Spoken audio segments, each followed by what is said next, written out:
Everyone, NEP 2020 के according बहुत सारी चीज़ें चेंज हुई हैं, बट अब एक रेवोल्यूशनरी चेंज जो हुआ है उसमें जितने भी स्टूडेंट्स असिस्टेंट प्रोफेसर की पोस्ट के लिए तैयारी कर रहे थे, नेट के पेपर की तैयारी कर रहे थे, वो नेट को अब एक कंपलसरी जो एग्ज़ाम है, कंपलसरी एंट्रेंस एग्ज़ाम था जो असिस्टेंट प्रोफेसर के जॉब के लिए, वो अब हटा दिया गया है।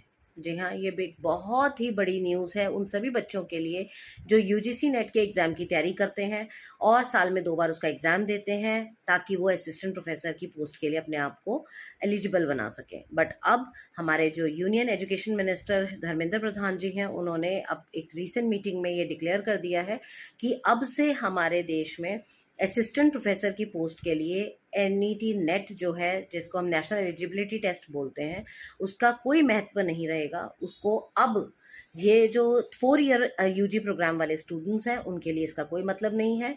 जिसने भी यूजी प्रोग्राम 4 ईयर का जो कोर्स है उसको किया है, प्लस साथ में पोस्ट ग्रेजुएशन प्रोग्राम उन्होंने किया है, जिसमें यूजी के अंदर 75% मार्क्स कंपलसरी हैं और पोस्ट ग्रेजुएशन में 55% मार्क्स कंपलसरी हैं, साथ में पीएचडी डिग्री, वो बच्चे असिस्टेंट प्रोफेसर के लिए एलिजिबल हैं।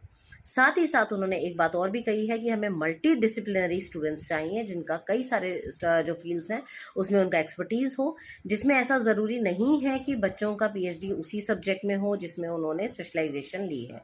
तो काफ़ी सारे चेंजेस किए गए हैं, काफ़ी सारे फील्ड्स दिए गए हैं जिसमें टीचर्स की स्पेशलाइजेशन मांगी गई है कि कुछ ऐसे फील्ड्स हैं जिसमें उन लोगों का स्पेशलाइजेशन होना ज़रूरी है। तो नट शेल में अब यूजीसी नेट जो है अब वो कंपलसरी क्राइटेरिया नहीं है। तो start preparing yourself for practical things now instead of clearing this entrance exam. अब इस एग्ज़ाम की कोई खास महत्ता आपके लिए बची नहीं है।